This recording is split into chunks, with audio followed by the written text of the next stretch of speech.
Atlanta. This is WGNX News Tonight. More than a year has passed since the brutal murder of 6-year-old JonBenet Ramsey. Now, Boulder, Colorado police are hoping a grand jury can do what a long investigation failed to do. Good evening. I'm John McKnight. And I'm Karen Greer. No one has been charged in the slaying of the young beauty queen whose parents now live in Atlanta. But Boulder court officials have started the tedious task of choosing a grand jury that could hear evidence in the JonBenet Ramsey killing. WGNX News reporter Cheryl Henderson has the story. Prospective jurors arrived at the Boulder County Courthouse today. Jurors that could play a role in the JonBenet Ramsey murder case. It is a little surprising there hadn't been a grand jury before now. This prominent Atlanta defense attorney has been watching the case closely. The delay in convening a grand jury on this case would indicate the absence of strong evidence of the guilt of any particular person. But still under a cloud of suspicion, JonBenet's parents, John and Patsy Ramsey, who now reside in Metro Atlanta. Marietta is where JonBenet rests in a small grave. Her funeral was here at the Ramsey's home church in Atlanta, Peachtree Presbyterian. Today, senior pastor Frank Harrington released a statement. In it, he says, quote, "I have tried to fill a pastoral role in their lives in the context of a great tragedy. Through this tragedy, it was my role to bring comfort and to help them in any way that I could." If I had to say, is there enough to indict the Ramseys, I would say no. Today, possible jurors filled out 2-page questionnaires asking their basic knowledge of the Ramsey case. It is the first time a questionnaire is being used to choose a grand jury in that county. But the Boulder District Attorney hasn't decided yet whether to present the Ramsey case to the newly forming grand jury. On the other hand, some legal analysts say there's no question this grand jury will hear the evidence. They say it's a definite effort to pull together a panel prepared to hear the high-profile details. Karen. Thank you, Cheryl. The jurors will sit on the State District Court grand jury for up to 18 months. Right now, there are 140 prospective jurors, a pool that will be pared down to 12 with 4 alternates. James Earl Ray is said to be near death tonight in a Nashville hospital. His brother says Ray's kidneys have shut down, and doctors give him only a few days to live. Ray confessed to the murder of Dr. Martin Luther King Jr. 3 decades ago, but recanted immediately and has asked for a trial ever since.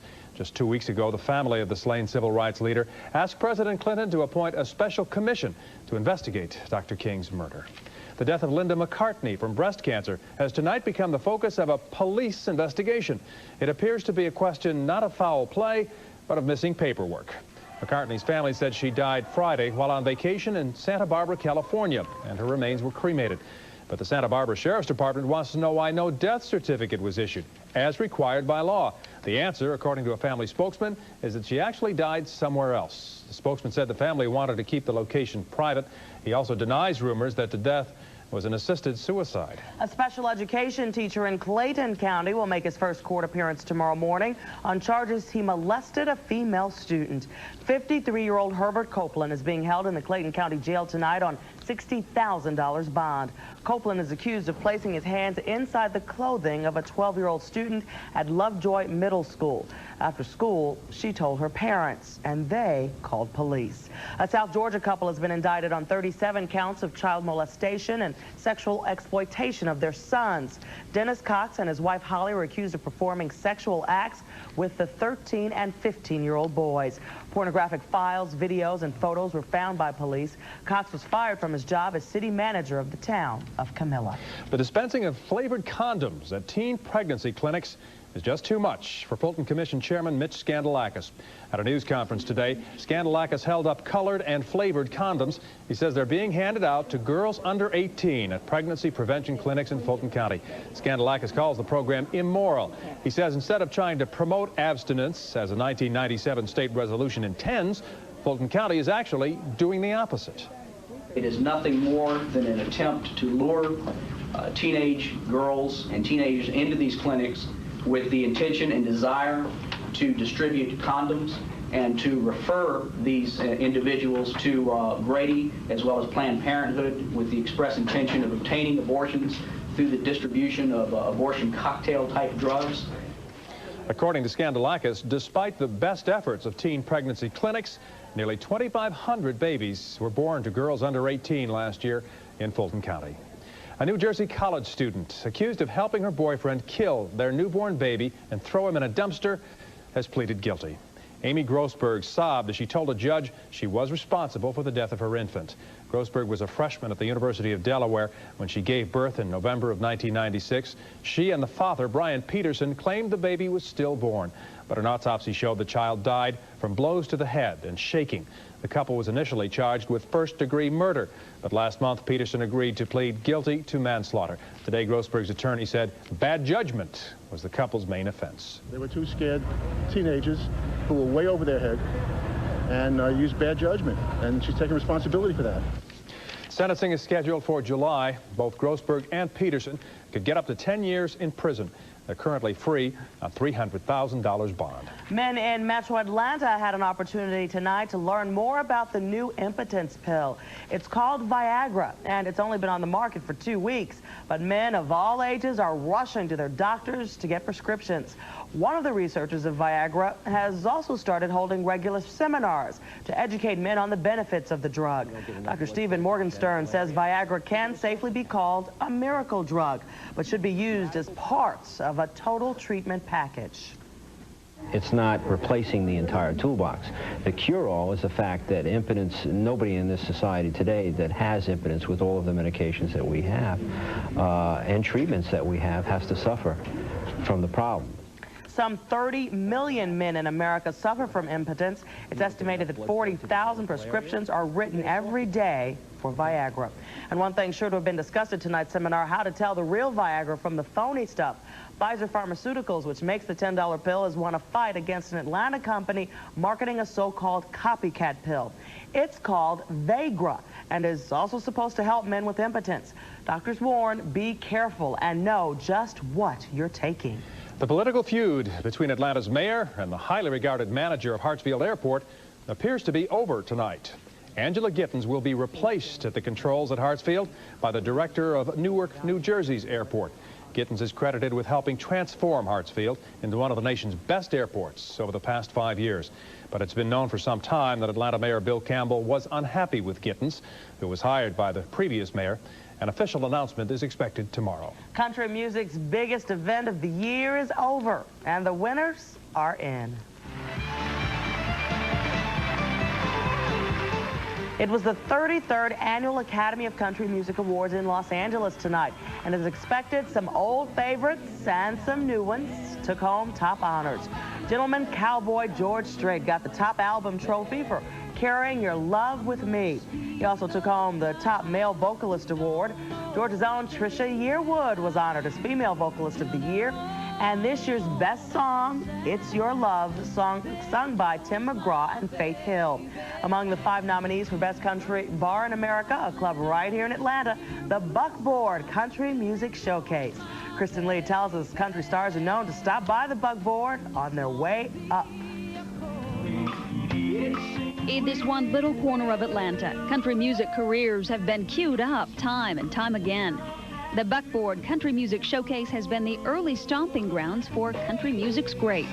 This was a jumping-off place for Randy Travis. It was a jumping-off place for Alabama. It was a jumping-off place for Garth Brooks. It was a jumping-off place, and they will tell you the same thing. Georgia's own Tricia Yearwood also took the stage here. Tonight, she took the stage in Hollywood as the Academy of Country Music's Female Vocalist of the Year. Art Hogue, the house drummer at Buckboard, has seen them all go from this stage to the big stage. A more memorable moment, he says, is when Garth sat down to play. And he sat here and acoustically played and sang Bye Bye Miss American Pie, a bunch of Eagle tunes, a bunch of just bar tunes. It's not likely he'll be back for a sing-along, but who knows when the next Garth might find his fame at the Buckboard Country Music Showcase. And a proud Georgia moment tonight, of course, when Tricia Yearwood won Female Vocalist of the Year. I spoke with her parents in Monticello, and illness unfortunately kept them from attending tonight's awards, but they said they would be glued to the television. I'm sure they were, and what a great moment for them, too. Karen? It sure is for all of us. Thanks, Kristen. And Tricia Yearwood says next she's off to Europe to sing with opera legend Luciano Pavarotti. Quite a combination. Coming up later on WGNX News Tonight, find out why actress Sally Field is in Atlanta. Also ahead, a huge sinkhole is a nightmare for folks in Roswell. And up next, controversy surrounding Clayton County's new coroner. But first, here's John Weatherby with a look at our first forecast. Quite a combination again in weather for us tomorrow. The hazy sunshine, again the chance of some isolated thunderstorms. 65 for an afternoon high. It will come to an end. We'll tell you when that will be coming up on WGNX, CBS 46.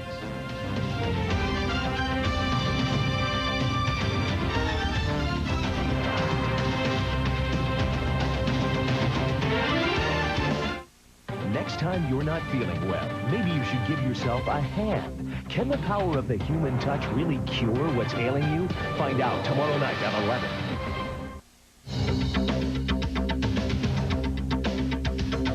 Clayton County's new coroner, under state investigation for possible fraud, is being characterized tonight as a victim of a so-called good old boy network. Coroner Marshall Newsom got a show of support tonight from the NAACP and other civil rights organizations in Clayton County. They say Newsom, the first black candidate elected countywide in Clayton County, has been subjected to a barrage of attacks ever since he took office. And I think that's time to stop playing around and being prejudicial and judgmental about Marshall Newsom. Newsom supporters say his election has led to grand jury investigations, focusing on whether the office should be abolished altogether. Is it sexual harassment if a supervisor threatens to retaliate for refusing sexual favors but doesn't follow through?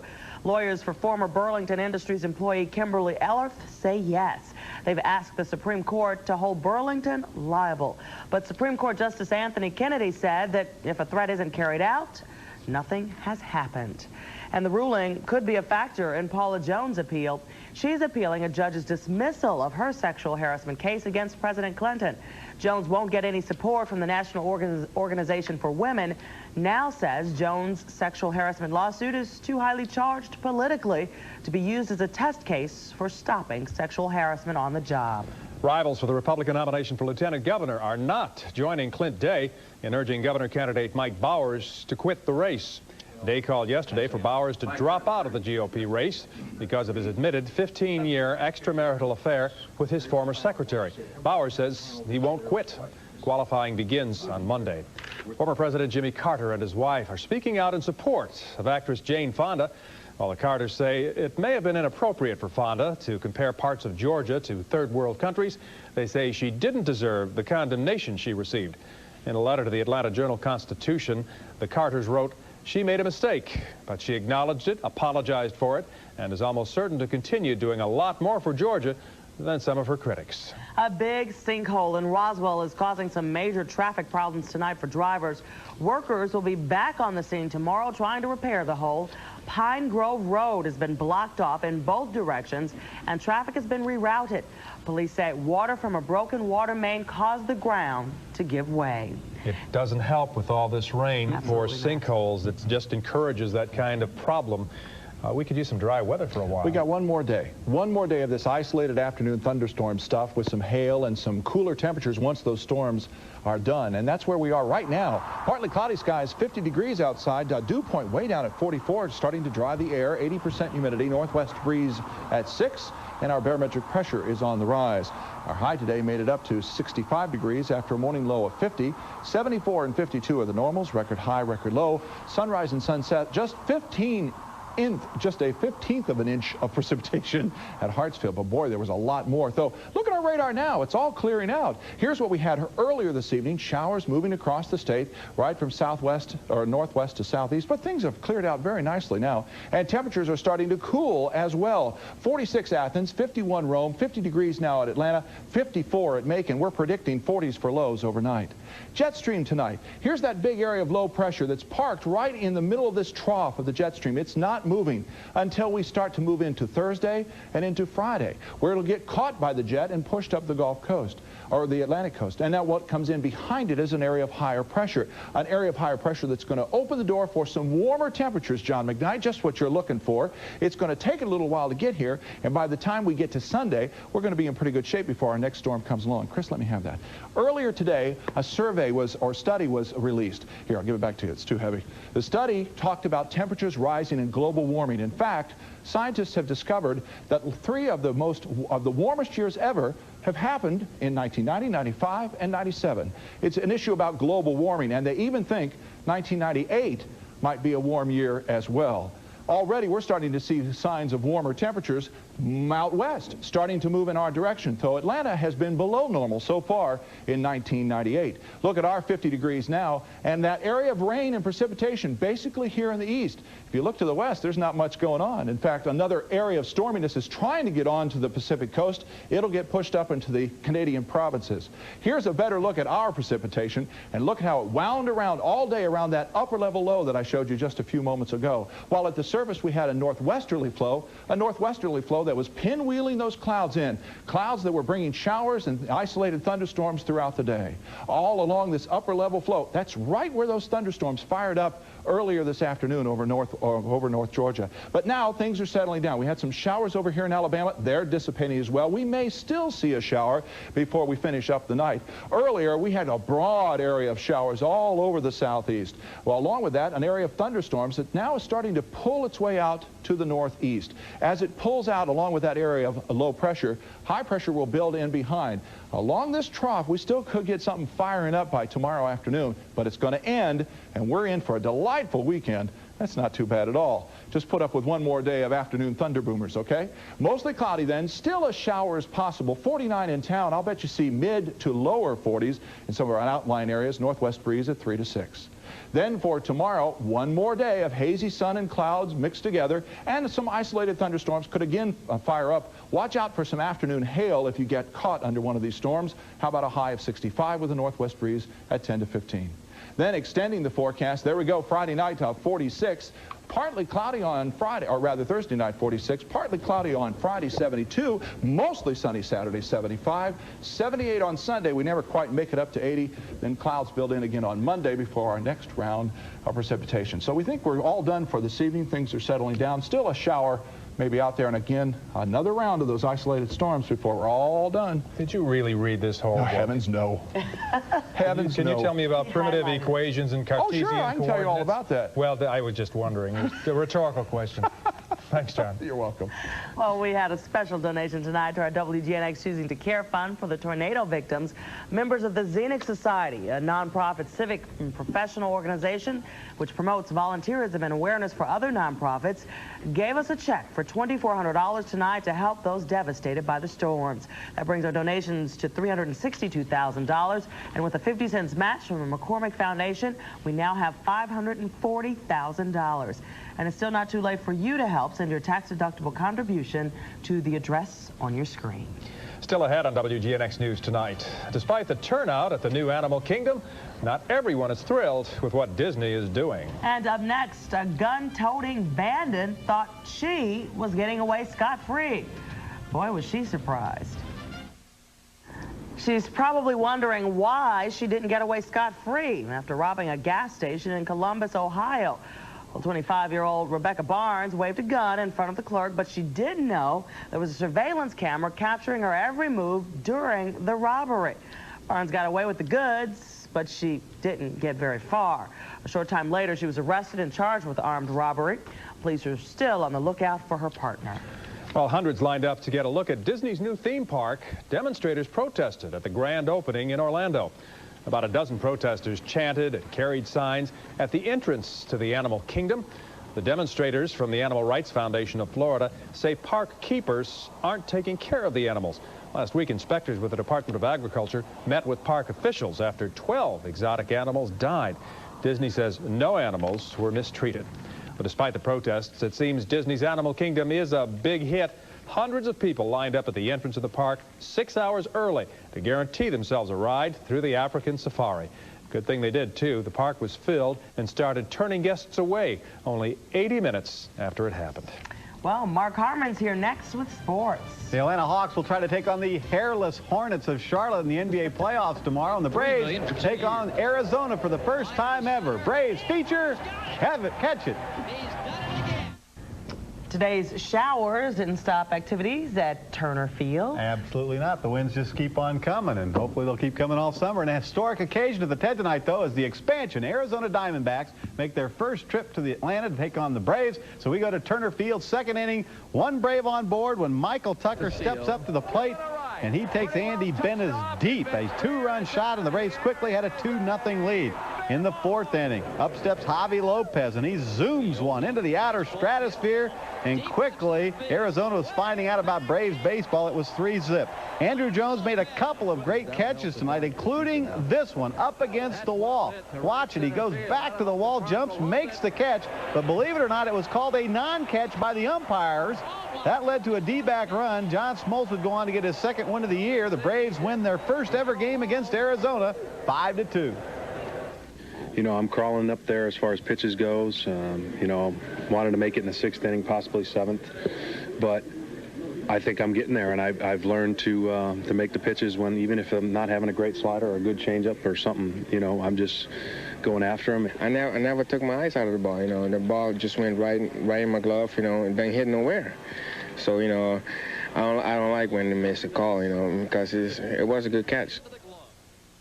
That was a good catch, says Karen Greer. Yeah, Atlanta wins. San Diego beats Chicago in 14. Montreal a run better than the Cardinals. Philadelphia gets by Cincinnati. Florida a run better than Colorado. A lot of close games today. Pittsburgh over San Fran. The Dodgers over Milwaukee. And Houston and the New York Mets tied up in the 9th. Over the American League, go to Jacobs Field. Cleveland hosting Chicago. The White Sox limbering up the big lumber.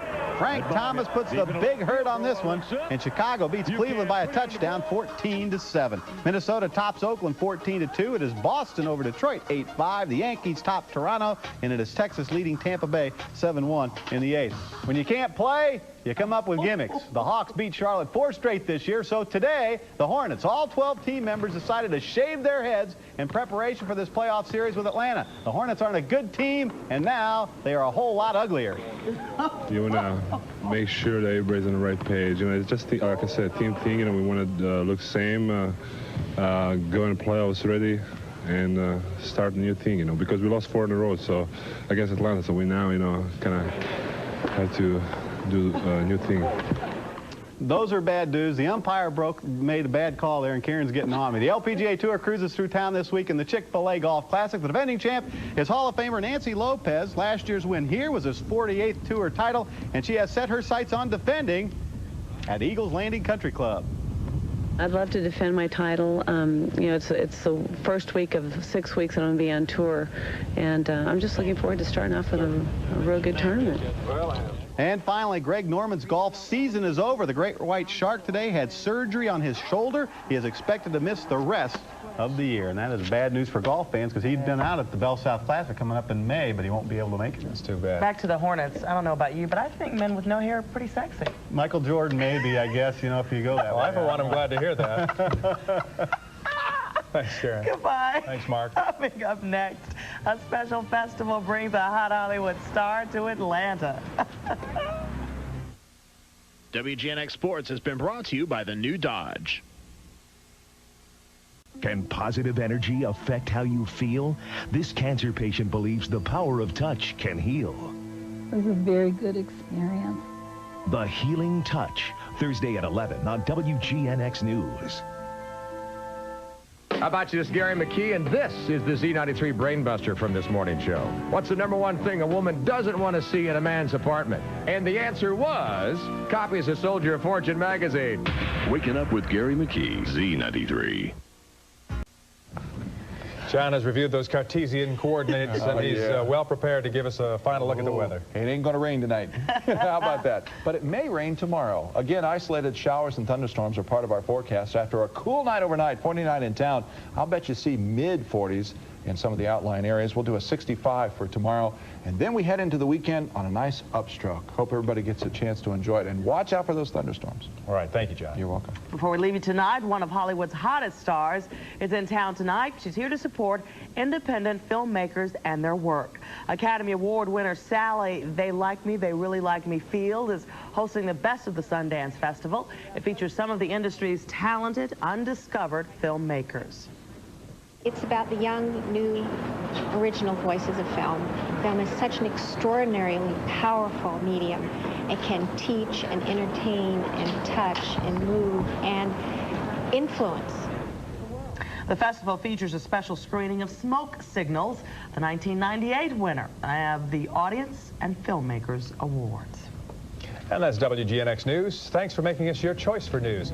For John and Mark, I'm John McKnight. And I'm Karen Greer. We hope you have a great night. David Letterman is up next. We'll see you back here tomorrow.